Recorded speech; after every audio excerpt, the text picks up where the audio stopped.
Сега ще си почисти рафчетата с клиентски продукти, с продукти на марката.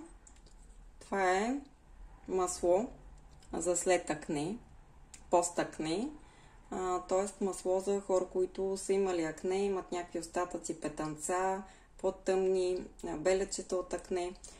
Това е масло, което е подходящо за тях. Има и продукти, които са с активни съставки, медицински за хора, които в момента страдат от акне, така че продукти за домашна грижа може да си закупите от мен и за тези неща. Извинявам се, сега ще наглася, за да виждате по-добре. Това е продукт за пост-акне. За премахване на остатъчни белечета, изравняване релефа на кожата и така нататък. Но в повече случаи това нещо трябва да се ползва и с комбинация от правилен крем и така нататък. Така че е добре да се ползва с консултация, за да може продукта да е възможно най-ефективен за конкретния човек. Тук имам един балсам,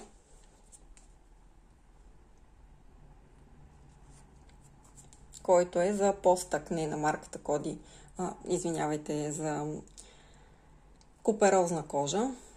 Това е крем-балсам за куперозна кожа, който не изсушава тази куперозна кожа. В повече случаи хората, които страдат от проблема купероза, се притесняват, че кремовете за този проблем ще изсушат тяхната кожа.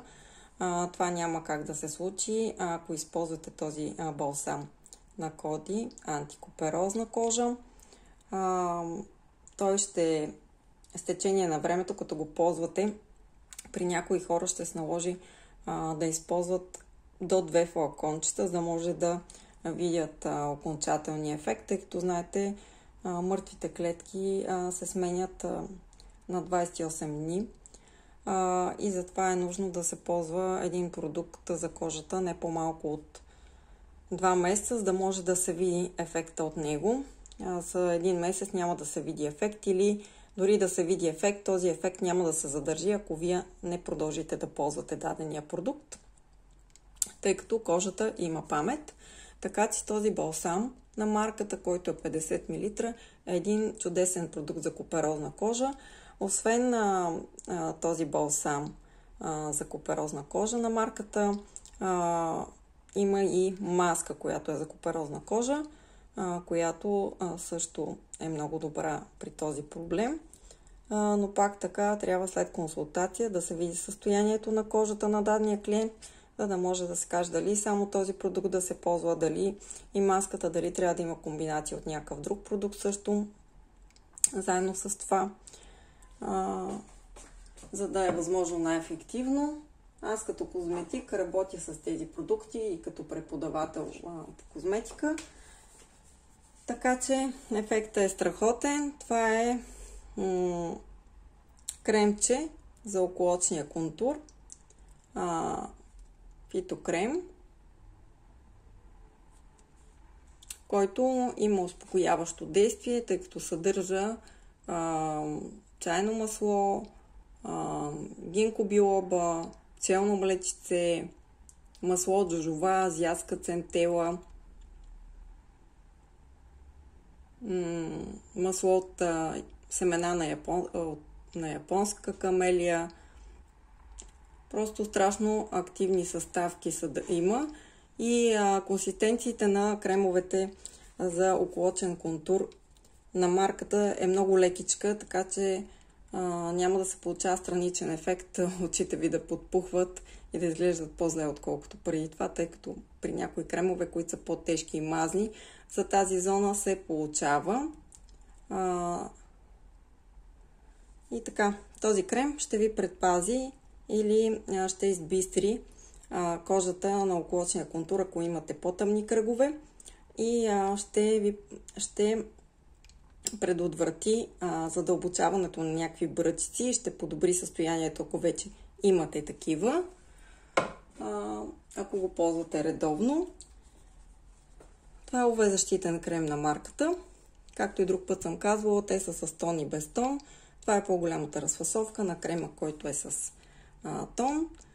Слънцето вече е толкова агресивно, че знаете, трябва да ползваме целогодишно, особено ако имате петна. Така че това е голямата разфасовка на кремчето с тон, което и друг път съм показвала.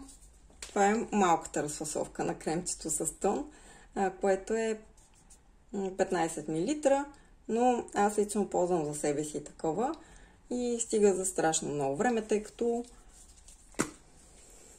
е с помпичка и просто натискаш и използваш съвсем малко от количеството, така че е икономичен продукт.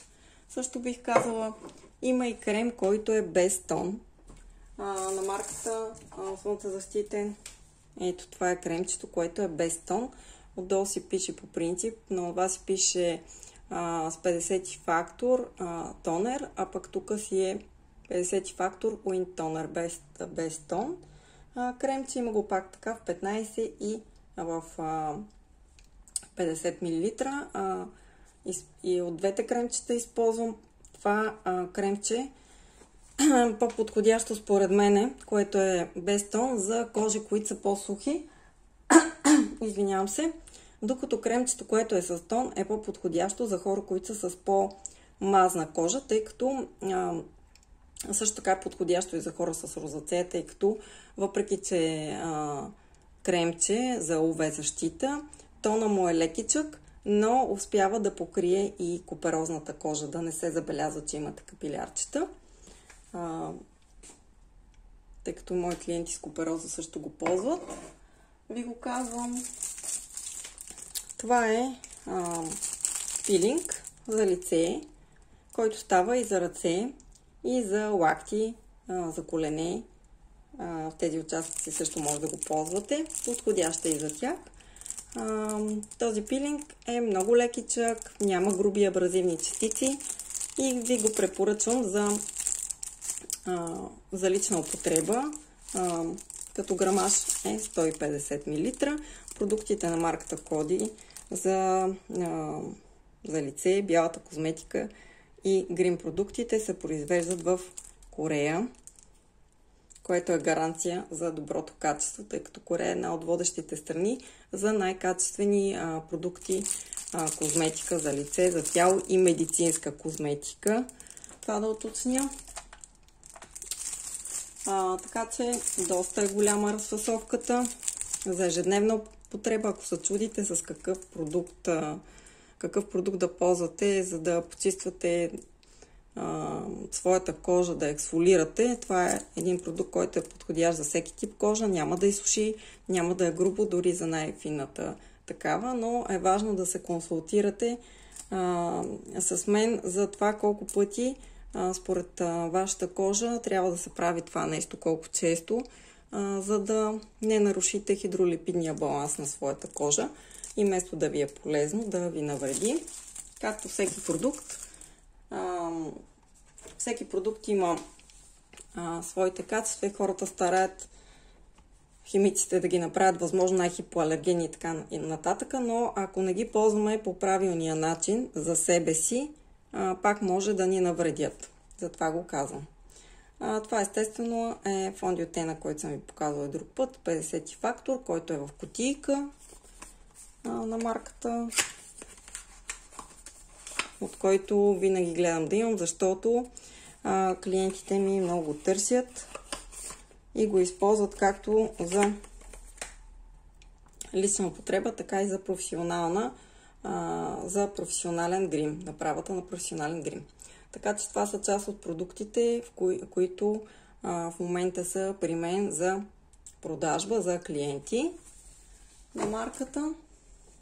Сега си разчистих и ще си почистя и това равче.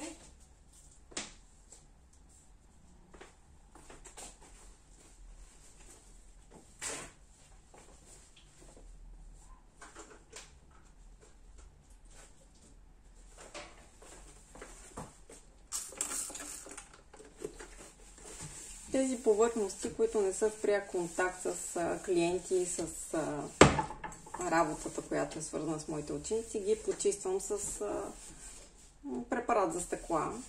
А тези повърхности, които са свързани с работата с клиенти, ги почиствам с дезинфектант, който е за професионална употреба, за медицински и стоматологичен инструментариум и повърхности, тъй като той убива абсолютно всякакви микроби, попаднали.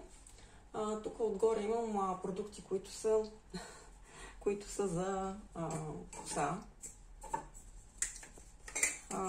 За съжаление, марката Коди все още не предлага продукти за коса, но ето мога да ви покажа. Това е шампуан за мъже на American Crew.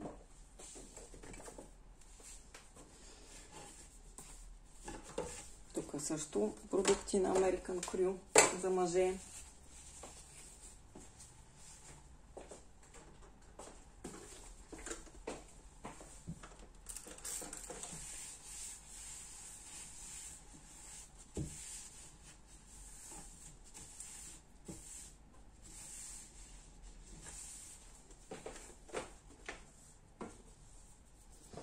Така, сега ще си ги подредя, както бях ги подредила от деве.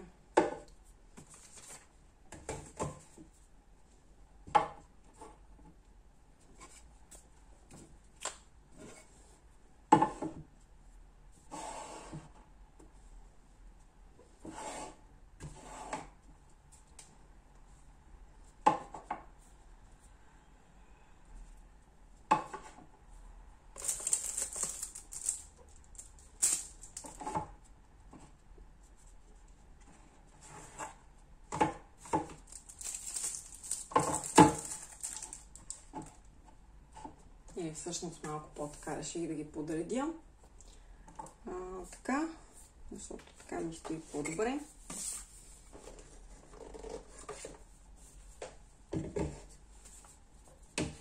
Слагам си мъжките продукти тук.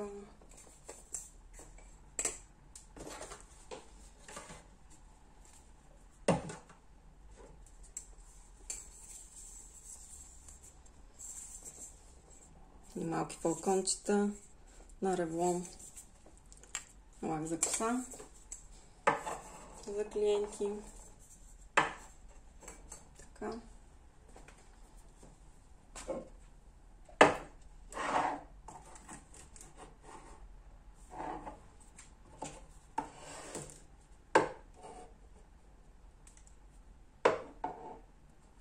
За безопасност ще сложа това шенце с маслото за по-стъкне по-в средата, тъй като е стъклено и има опасност да падне, ако го бутне. Така. И така по този начин, каквото мога, гледам да почистя като повърхности. Когато минавам и повърхностите, естествено гледам да мина навсякъде, не само на конкретни места.